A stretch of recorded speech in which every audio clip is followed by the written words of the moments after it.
Good morning, student. Now we discuss management accounting, ratio analysis. Today discuss debt equity ratio. Debt equity ratio. What is debt? Debt is a long-term borrowing. What is equity? Equity is a shareholder fund. Equity is a fund by shareholder in business. जो share के द्वारा business में पैसा लगाया जाता है उसका हम इक्विटी बोलते हैं। और डेब्ट क्या होता है? जो हम बाहर के लोगों से पैसा लेते हैं उसका हम डेब्ट बोलते हैं। चलिए आज बात करते हैं हम डेब्ट इक्विटी रेशो की। डेब्ट to equity ratio.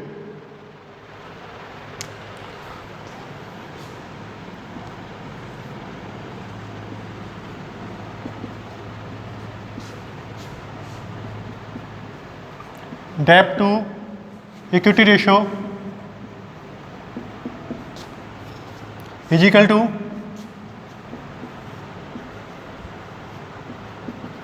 Debts upon equity. Debts upon equity. Equity को मैं कह सकता हूं शेयर होल्डर फंड्स। इक्विटी को हम बोल सकते हैं शेयर होल्डर्स फंड। इसका एक नाम ये भी होता है इक्विटी का, शेयर होल्डर फंड। जो पैसा शेयर होल्डर लगाते हैं, इन्वेस्ट करते हैं, उसको इक्विटी बोलते हैं। जो पैसा हम बाहर से लेते हैं उसको हम डेब्ट बोलते हैं। Weather is bank loan, long term debenture etcetera are called डेब्ट। तो डेब्ट क्या होगा? डेब्ट में हम किसको से काउंट करेंगे बताइए? डेब्ट means long term borrowing,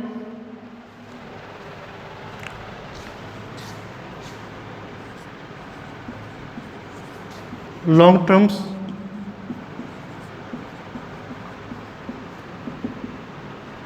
borrowing plus long term provision.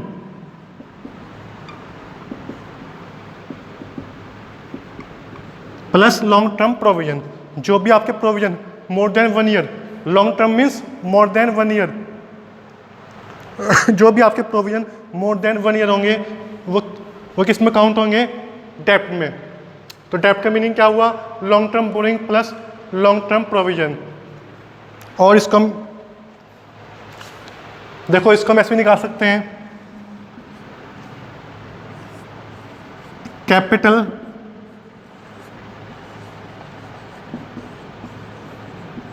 Employed. Capital employed मैंने आपको बताया था क्या होता है? इक्विटी प्लस डेब्ट। क्या होता है? कैपिटल एम्प्लॉयड क्या होता है? इक्विटी प्लस डेब्ट। इक्विटी प्लस डेब्ट। अगर मैं इसमें से इक्विटी माइनस कर दूं, माइनस इक्विटी, तो क्या निकल जाएगा? डेब्ट निकल जाएगा। क्योंकि हम जानते हैं capital employed means equity plus डेब्ट। और अगर मुझको डेब्ट निकालना है तो मैं कैपिटल एम्प्लॉयड में से इक्विटी माइनस कर देता हूं, हम लोग डेब्ट निकाल लेंगे। क्लियर? तो डेब्ट हम कैसे निकाल सकते हैं? लॉन्ग टर्म बोरोइंग दे रखी है क्वेश्चन में, आपको लॉन्ग टर्म प्रोविजन दे रखे हैं, दोनों को आप ऐड कर दोगे आपका डेब्ट निकल जाएगा। अदरवाइज आप कोई गिवन नहीं है, कैपिटल एम्प्लॉयड गिवन है और इक्विटी गिवन है, तो आप कैपिटल एम्प्लॉयड में से इक्विटी माइनस कर दोगे। अगर इक्विटी भी गिवन नहीं है तो हम इक्विटी भी निकाल सकते हैं। आप इसको नोट करिए, समझते हैं इक्विटी कैसे निकालते हैं। अब हम इक्विटी देखते हैं इक्विटी कैसे निकालते हैं, नोट करिए इसको आप।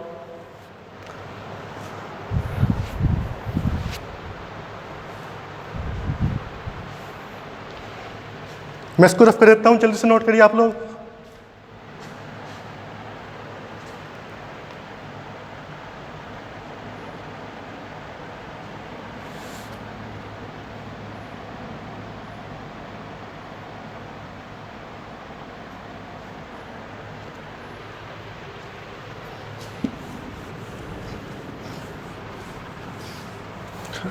तो डेब्ट हम सीख चुके, डेब्ट कैसे निकालते हैं। अब मैं बात करता हूं इक्विटी की।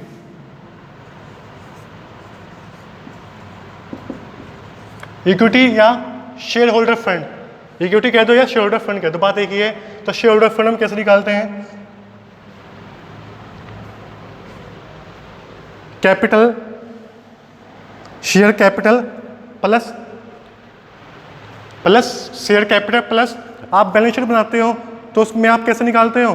शेयर होल्डर फंड, जो आपकी बैलेंस शीट होती है कैसे निकालते हो उसमें?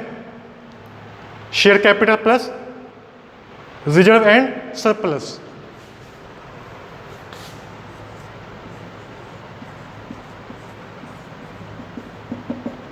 Share capital plus reserve and surplus. क्या आ गया आपका? ये इक्विटी निकल के आ गई है, equity minus share holder fund. अच्छा जी, ऐसे निकाल लेंगे।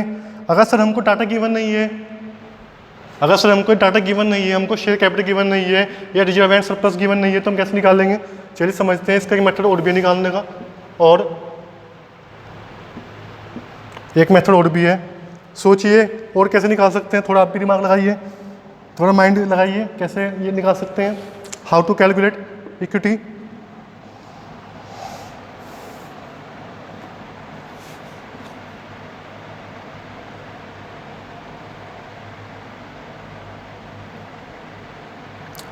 चलो मैं आपको थोड़ा हिंट देता हूँ। अगर आपकी एसेट साइड गिवन है तब उसके द्वारा निकाल सकते हो। जैसे अब इसको समझना आप लोग, नॉन करंट एसेट्स यानी कि फिक्स जो होती हैं, नॉन करंट एसेट्स, इसमें हम किसे किसे काउंट करते हैं? टेंजिबल एसेट्स को काउंट करते हैं, ठीक है, इनटेंजिबल को काउंट करते हैं।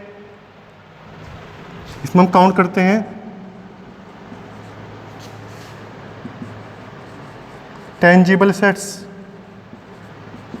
Plus intangible assets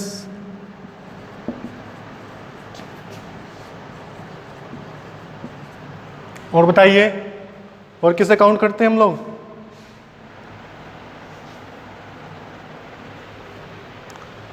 non current trade investment,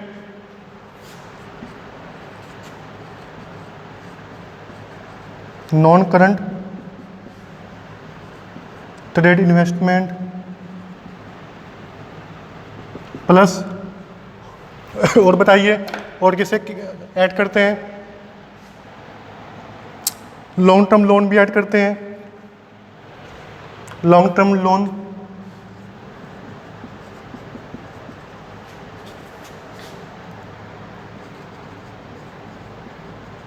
plus advances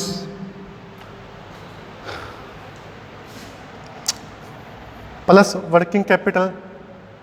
working capital जैसे आपने निकाली थी जब हमने कल क्वेश्चन किया था, इससे लास्ट वीडियो में, प्लस वर्किंग कैपिटल। ये तो मैं बंद कर देता हूँ। ये तो हमारा क्या हुआ?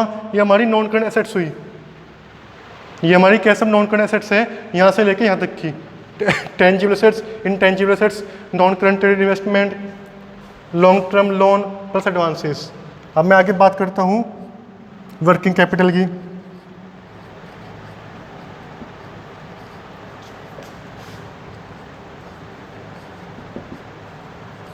कैसे निकालते हैं working capital? Current assets minus current liability minus non current liability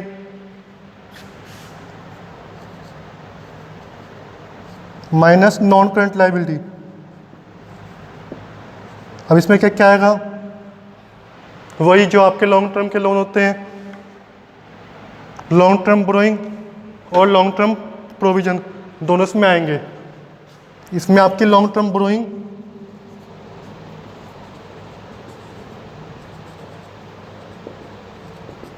plus long term provision.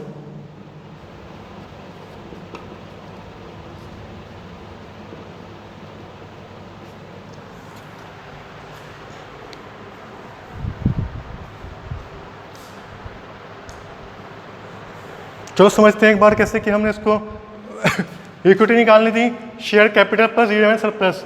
Simple तरीका है, बहुत सिंपल तरीका है, सब जानते हैं कि ऐसे इक्विटी निकलती है हमारी। इक्विटी माने शेयर होल्डर फंड निकालते हैं हम, लेकिन हमको डाटा गिवन नहीं है, हमको डाटा गिवन है एसेट साइड का। तो हम कैसे निकालेंगे? नॉन करंट एसेट्स जो नॉन करंट आपके एसेट्स है उसमें आप किसे काउंट करते हैं, tangible assets, intangible assets, non current trade investment plus long term loan plus advances, ये सब किस में आती है, नॉन करंट एसेट्स में, प्लस वर्किंग कैपिटल। कैसे निकलती है working capital, current assets minus current liability equal to working capital. जो हमने लास्ट वीडियो में पढ़ा था, वर्किंग कैपिटल माइनस करते हैं नॉन करंट लायबिलिटी। अब नॉन करंट लायबिलिटी क्या होती है, यानी कि डेप्ट, डेप्ट यानी कि long term borrowing plus long term provision. आई बात समझ में, ऐसे में इक्विटी निकाल सकते हैं। डेप्ट सीख चुके, कैसे निकालते हैं, इक्विटी सीख चुके हैं। अब जल्दी से इसके क्वेश्चन देखते हैं। क्वेश्चन मैंने आपको सेंड किया हुआ है, आप जल्दी से क्वेश्चन खोलिए, उसको सॉल्व करते हैं। और जो लोग खुद कर सकते हैं, आप लोग क्वेश्चन ओपन करिए, जो लोग खुद सोल्व कर सकते हैं वो सोल्व करिए। इतना मैं क्वेश्चन पढ़ता हूँ, इतने आप लोग क्वेश्चन सोल्व करिए। आप लोग कोशिश करिए क्वेश्चन करने की, हो जाएगा, सिंपल है।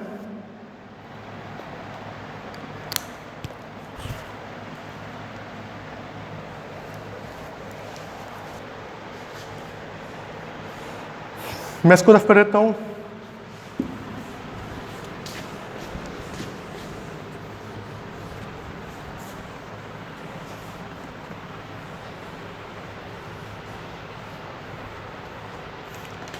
चलिए क्वेश्चन पढ़ते हैं। From the following information calculate डेप्ट टू इक्विटी रेशियो, यानी कि डेप्ट इक्विटी रेशियो माने डेप्ट अपॉन इक्विटी। चलिए देखते हैं, डाटा गिवन है हमको।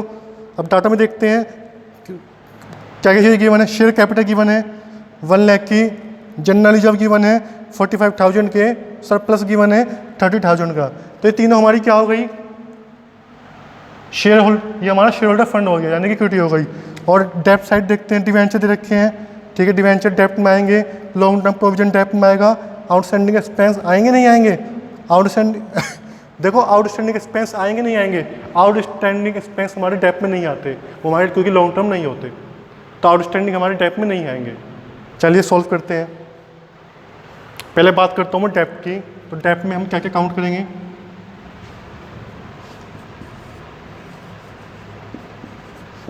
डेप्ट में आपके डिवेंचर कितने के हैं, 75,000 प्लस लॉन्ग टर्म प्रोविजन कितने का है, 25,000, तो कितने आ गए ये 1 लाख। और तो कुछ नहीं है ना क्वेश्चन में जो डेप्ट में आता हो, नहीं जी और कुछ नहीं है।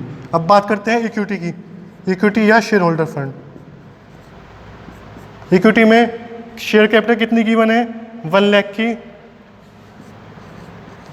जनरल रिजर्व कितना है 45,000 प्लस क्या की बने, सरप्लस 30,000, ये कितना आ गया है 1,75,000। चलिए हम यहाँ वैल्यू पुट करते हैं। डाटा हमने यहाँ से, आपको एक क्वेश्चन में ऐसे कैलकुलेट करना है, नीचे कैलकुलेट करके और उसको आपको कैसे शो करना है। डेप्ट कितना आ गया है 1 लाख, इक्विटी कितनी आ गई है 1,75,000। चलिए सॉल्व करिए। अच्छा कुछ बच्चों ने ये सॉल्व किया, आप लोगों ने किसी ने कर चुके हो ना कुछ बच्चे, ठीक है। आपका आंसर देखो क्या है, बताइए कितना आएगा, 0.57/1 आएगा, 0.57/1, 0.57/1 ही आएगा आपका। सबका आंसर ये आ रहा है जिन्होंने सॉल्व किया है, ठीक है। तो आपका ये आंसर आ गया है। इस तरह से आप क्वेश्चन सॉल्व कर सकते हो। अगर डाटा हमको गिवन ये नहीं होता, सपोज करो हम इक्विटी निकालते हैं, हमको एसेट साइड गिवन होती तो हम उसके द्वारा निकाल लेते हैं, ठीक है ना, आई बात सही में। तो इस तरह से आप क्वेश्चन सॉल्व कर सकते हो।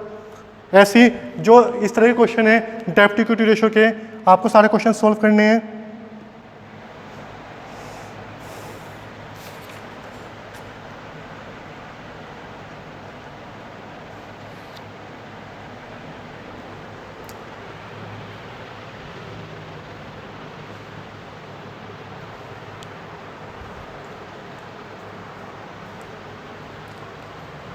इसको नोट करिए आप लोग।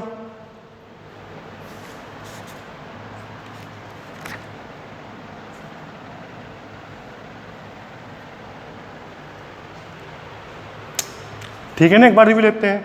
डेप्ट हमने निकाला है 1 लाख का, फॉर्मूला लगाया, डेप्थ निकाल लिया, और ये इक्विटी आई है 1,75,000 की। आंसर आ गया हमारा 0.7:1। आप कैलकुलेटर से भी इसको कैलकुलेट कर सकते हो, तो आपका आंसर ही आएगा। ठीक है, आज अपनी वीडियो को हम यहीं पे रखते हैं। जिन लोगों को क्वेश्चन नहीं मिले हैं मुझसे कॉन्टैक्ट करके मुझसे क्वेश्चन ले सकते हैं।